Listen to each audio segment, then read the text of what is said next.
एक सीकर ने प्रश्न पूछा है, क्या रिलेशनशिप में नित नए वादे करने वाले और समय आने पर उन्हें कभी पूरा ना करने वालों को क्या नॉर्मल कहा जा सकता है? क्या ऐसे व्यक्ति नॉर्मल व्यक्ति हैं? देखिए, जहाँ तक ऐसे व्यक्तियों का सवाल है, मैं अगर वो कभी अपना वादा नहीं पूरा करते और हमेशा फेक प्रॉमिस करते रहते हैं, तो ऐसे व्यक्तियों को नॉर्मल व्यक्ति नहीं कहा जा सकता, इन्हें सामान्य व्यक्ति नहीं कहा जा सकता। और ये गंभीर डिसऑर्डर्स की तरफ ये चीज़ इशारा करती है। इसे कहते हैं फ्यूचर फेकिंग। सामान्यतः तो कोई अगर वादा करता है और उसको पूरा नहीं करता है, तो इसका मतलब वो कोई बेनिफिट उठाना चाहता है और डिलीवर नहीं करना चाहता, तो ये तो एक सामान्य सी बात है। लेकिन जब नार्सिसिस्टिक पर्सनैलिटी का व्यक्ति या आत्ममुग्ध अहंकारी व्यक्ति या अन्य टॉक्सिक व्यक्ति वादे को एक टूल की तरीके से इस्तेमाल करता है, तो वो बड़ा ही डैमेजिंग होता है, बहुत ही हानिकारक हो सकता है। जनरली नार्सिसिस्टिक पर्सनैलिटी डिसऑर्डर के लोग वादा पूरा ना करना उनकी एक मेन टेक्निक है। उनकी जो कुटिलता है, उस कुटिलता में ये एक बहुत ही महत्वपूर्ण अस्त्र है। जनरली ऐसे लोग वादा ना पूरा करने को दो महत्वपूर्ण तरीके से इस्तेमाल करते हैं, जिसमें पहली चीज है अपनी ग्रैंडियोसिटी या अपने ग्रेंजर को दिखाना, उसके लिए प्रयोग करना, वादा करने को उसके लिए प्रयोग करना, या दूसरे शब्दों में अपने वैभवपूर्ण व्यक्तित्व को दर्शाने के लिए वादा करना।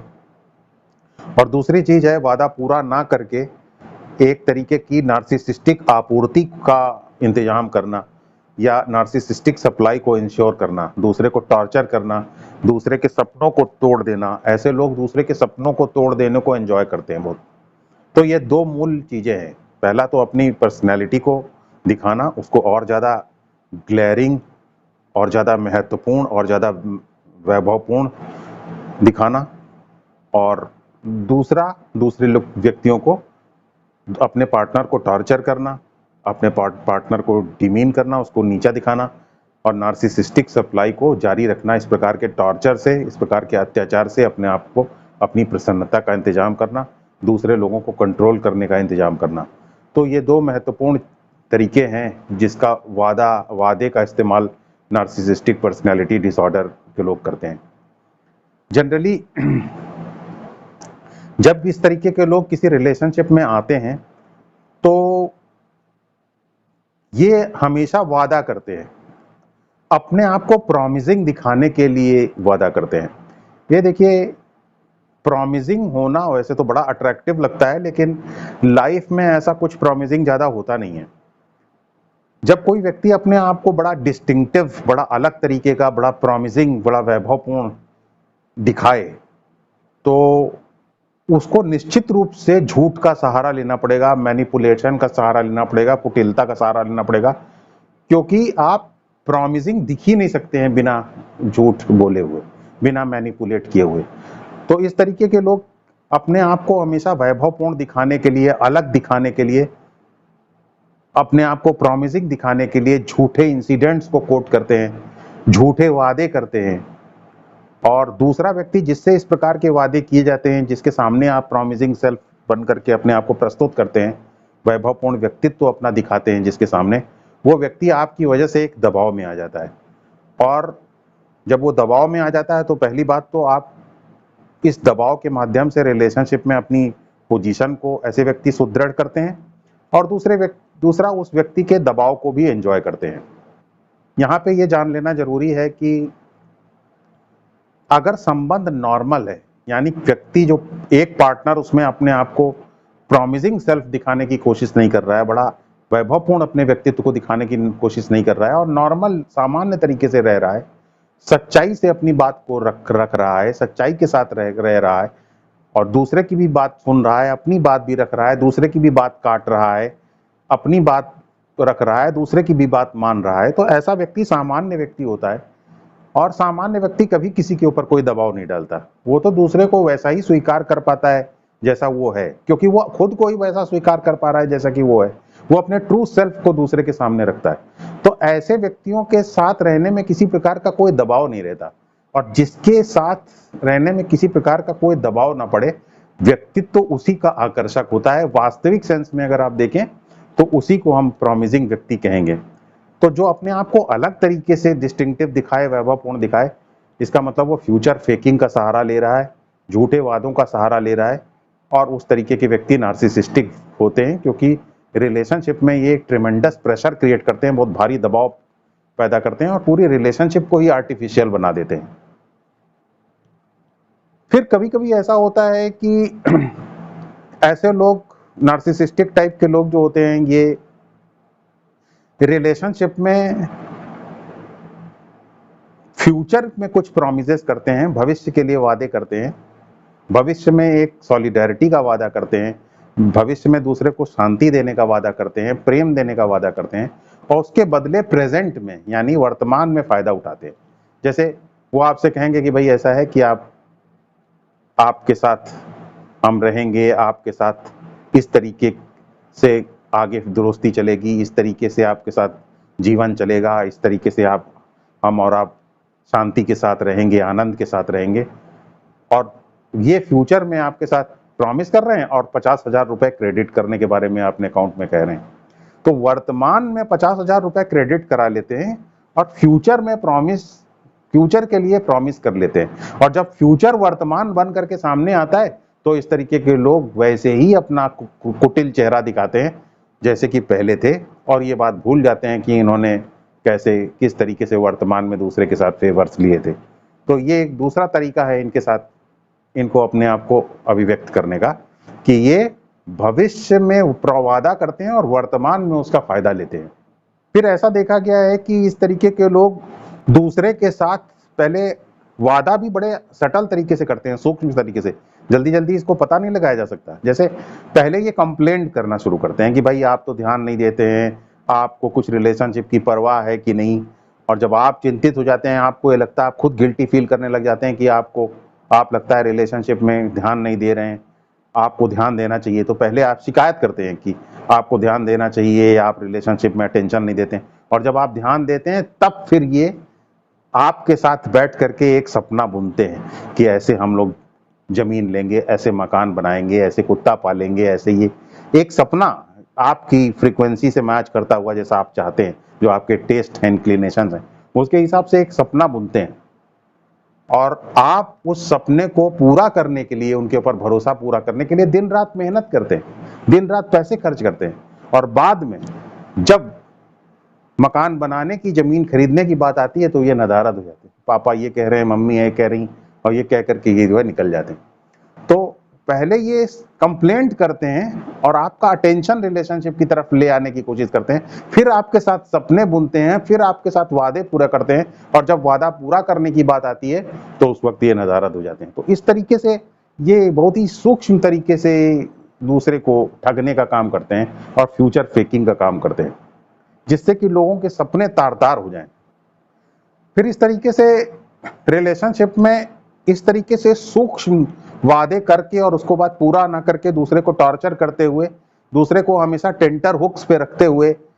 हमेशा दूसरे को फांसे रहने की कारण एक अजीब तरीके का संबंध रिलेशनशिप में बना लेते हैं इस प्रकार के लोग, और उस ट्रॉमेटिक रिलेशनशिप को कहते हैं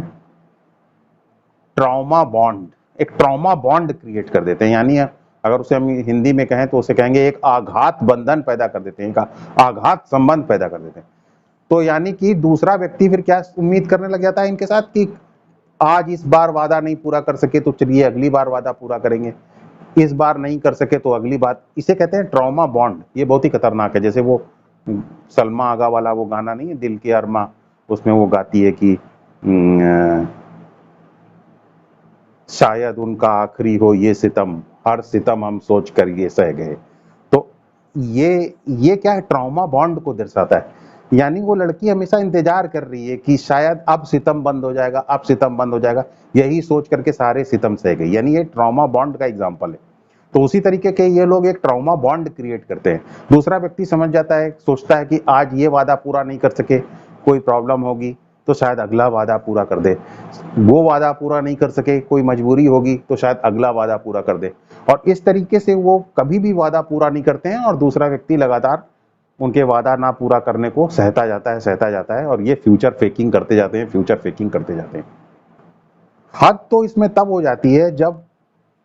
कोई व्यक्ति इनकी फ्यूचर फेकिंग को समझ जाए और वो जान जाए कि ये वादा पूरा नहीं करेंगे, और उसके बाद वो अपनी जिंदगी का कोई फैसला ले, इनको माइनस करके अपनी जिंदगी का अगर फैसला लेना चाहे तो फिर ये भ्रम की स्थिति पैदा करने लग जाते हैं और उसके जीवन में भटकाव पैदा करने लग जाते हैं और उसकी नई जिंदगी या नई यात्रा में बाधा पैदा करने लग जाते हैं। जैसे उदाहरण के तौर पर मैं अगर आपसे कहूं कि मान लीजिए कि मैं आपको खाने पर बुलाऊं और खाने पर आप आकर के मेरे घर में बैठ जाएं और उसके बाद कुछ खाने के लिए ना लाऊं। अब आप इंतजार करते रहें, कुछ खाने के लिए ना लाऊं। उसके बाद जब आप ये फैसला कर लें, आप ये समझ जाएं कि शायद ये कुछ खाना नहीं लाएंगे अब, और आप उठने लग जाएं और उठ करके जाने लग जाएं, तब मैं खाना लेकर के आऊं। जब तक आप बाहर निकल गए, आप मुझे खाना लाते हुए देख रहे हैं। उसके बाद आप क्या कर सकते हैं, आप एक भ्रम की स्थिति पैदा हो जाएगी। आप गिल्ट भी फील करेंगे, आपको लगेगा कि शायद ये खाना इसलिए इनको देर हो गई थी लेकिन ये खाना लाए हैं, और आप खा भी नहीं सकते हैं क्योंकि अब आप उठ करके बाहर चले गए। तो उसी तरीके के ये लोग हैं, ये भ्रम की स्थिति पैदा करते हैं। जैसे कोई व्यक्ति ये समझ गया कि अब ये कोई लड़की जान गई कि इस प्रकार का व्यक्ति अब विवाह नहीं करेगा, उसने वादा किया, उसको कभी पूरा नहीं किया। उसके बाद उसने कोई और जो जगह देखी, किसी और व्यक्ति के साथ उसका संबंध शुरू हो गया और वो वहां अपने कोई सपने सजो रही है। तो ये जब उसकी नई जिंदगी की शुरुआत हो रही है तो अपने प्रॉमिसेस के साथ फिर से वादा करके अपने वादे के साथ फिर से वापस आ जाते हैं, नए नए वादे करने लग जाते हैं और इस प्रकार भ्रम की स्थिति पैदा कर लेते हैं और ना खुद उसके जीवन में कोई डिलीवर कर पाते हैं, कभी कोई वादा पूरा कर पाते हैं, और ना दूसरे के द्वारा उसका कोई वादा पूरा होने देते हैं। तो इस प्रकार इस तरीके के लोग, ये जब इस तरीके से इनकी वास्तविकता को दूसरा व्यक्ति समझ जाता है और उस वास्तविकता को भी समझने के बाद अपने जीवन के एक कोर्स को डिसाइड कर लेता है, एक दिशा को डिसाइड कर लेता है और उसको उस नई दिशा में भी नहीं चलने देते हैं, वहां पे भी भ्रम की स्थिति पैदा कर देते हैं, तब ये एक बहुत ही विशियस, टॉक्सिक और खतरनाक रूप ले लेता है इस प्रकार की फ्यूचर फेकिंग। जहां तक फ्यूचर फेकिंग के द्वारा नार्सिसिस्टिक सप्लाई का संबंध है, तो नार्सिसिस्टिक सप्लाई ये दो तरीके से लेते हैं झूठे वादे करके। पहला तरीका इनका झूठा वादा करके नार्सिसिस्टिक सप्लाई लेने का ये है कि जब आप इनके ऊपर भरोसा करके, इनके वादे के ऊपर भरोसा करके अपने आप को डी वैल्यू कर लेते हैं, अपने आप के अपने मूल्य को नीचे गिरा लेते हैं, तब आपके इस प्रकार मूल्य गिरा लेने को ये बहुत ही खुश होते हैं, इस प्रकार आपके मूल्य को गिर जाने से। क्योंकि जब आपका मूल्य गिर जाता है तब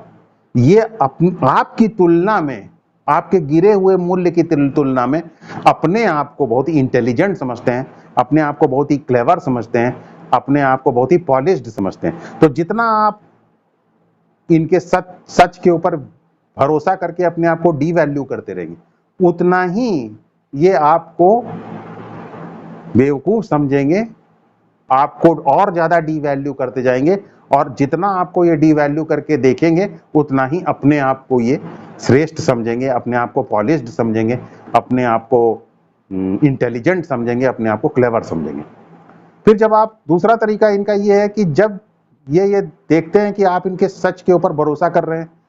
तो और आप सत्य निष्ठा के साथ इनके साथ हैं, इस प्रकार के व्यक्तियों के साथ हैं, और ये फ्यूचर फेकिंग लगातार कर रहे हैं लेकिन फिर भी आप एक सत्यनिष्ठ व्यवहार कर रहे हैं, तो ये आपकी सत्य निष्ठा को ही कंटेम्प्ट की दृष्टि से देखने लग जाते हैं, उसको ही नीचा करके देखने लग जाते हैं और आपको एक सेकंड कैटेगरी के, सेकंड ग्रेड के व्यक्ति की तरीके से ट्रीट करने लग जाते हैं और आपके ऊपर हर तरीके का अत्याचार करते हैं, उस अत्याचार को एंजॉय करते हैं और अत्याचार करते हुए ऐसा मानते हैं कि आप इसी प्रकार का अत्याचार सहने के लिए बने हैं, क्योंकि आप इनके जैसे व्यक्ति को, जो कि हर वक्त झूठ बोलता है, झूठे वादे करता है, उसके साथ भी सत्यनिष्ठ हैं, तो ये आपकी सत्यनिष्ठा को ही निम्न दृष्टि से देखने लग जाते हैं, नीची निगाह से देखने लग जाते हैं, और उससे जो आपके सपने टूटते हैं, जो आपके पेन होते हैं, जो आपका दुख दर्द होता है, उसको भी एंजॉय करते हैं। तो इस प्रकार से ये नार्सिसिस्टिक सप्लाई प्राप्त करते हैं इस प्रकार के व्यक्ति। जब इस प्रकार के व्यक्तियों को इनके कर्म का फल मिलता है तो इनके सारे रास्ते बंद हो जाते हैं। हमारे शास्त्रों में इस कर्म के बारे में बहुत डिटेल्ड में बताया गया है। जब इस प्रकार के व्यक्ति अपने कर्म का फल पाते हैं तो सारे दरवाजे इनके बंद हो जाते हैं और इनकी ऐसी हालत हो जाती है कि ये कुछ भी कर पाने की स्थिति में नहीं होते हैं। इसलिए ये बहुत ही विभत्स सजा कर्म इस देता है इस प्रकार के लोगों को। और जहाँ तक इस प्रकार के व्यक्तियों को पहचानने का सवाल है, तो मैं एक बात इसमें बताना चाहता हूँ जो कि बहुत महत्वपूर्ण है, और वो ये है कि जब भी आपको कभी ऐसा लगे कि कोई व्यक्ति आपके साथ इस तरीके से वादा कर रहा है जो कि पूरी तरीके से आपके हिसाब से है, जरा सा भी उस हेर फेर नहीं है, एकदम एग्जैक्टली जो आप चाहते हैं उस तरीके से एकदम वो वादा कर रहा है, 100% वो आपकी डिजायर से मैच कर रहा है, तो आप समझ जाइए कि उसका सच जो है वो इतना ज्यादा अच्छा है कि उसके ऊपर भरोसा नहीं किया जा सकता। तो इस प्रकार के व्यक्ति जो है फ्यूचर फेकिंग करते हैं, एकदम वैसा वादा करके जैसा आप चाहते हैं, वैसा चेहरा बना करके जैसा आप चाहते हैं, वैसी डिजायर्स को रिस्पॉन्ड करके जैसा आप चाहते हैं, और आखिर में ये आप पाएंगे कि उस तरीके के ये एक्चुअली एक फ्यूचर फेकिंग है और ये डिलीवर नहीं करना चाहते, उन वादों को पूरा नहीं करना चाहते। तो इसलिए जब आपको ये लगे कि कोई व्यक्ति आपके साथ ऐसा वादा कर रहा है जो 100% एकदम आपकी ज़रूरतों के हिसाब से, 100% आपकी लाइफ के हिसाब से, तो ऐसे व्यक्तियों के साथ आप हमेशा सतर्क हो जाइए, क्योंकि इस तरीके के वादों पर विश्वास नहीं किया जा सकता है। और आप ये भी चेक करके देखिए कि क्या वो अमूमन इस तरीके के व्यक्ति, उनको जरा नाप तोल करके देखेंगे आप, तो आप पाएंगे कि उनके व्यवहार में इस तरीके की चीज़ें चुगली करती रहती हैं कि वो एक्चुअली फ्यूचर फेकिंग कर रहे हैं। उनके ज़्यादातर वादे ऐसे पास्ट में रहे हैं जिस पे वो ठीक से डिलीवर नहीं कर सके, या उनका इंटेंशन ऐसा नहीं है कि वो डिलीवर कर सकें उसको, या जब ज़रूरत पड़ी उन वादों को पूरा करने की तो कॉन्टैक्टेबल नहीं रह सके। तो जब इन सब चीज़ों के आधार पे आप इनका मूल्यांकन करेंगे तो इस प्रकार के वादा करने वाले लोगों से आप अपने आप को बचा के रख पाएंगे।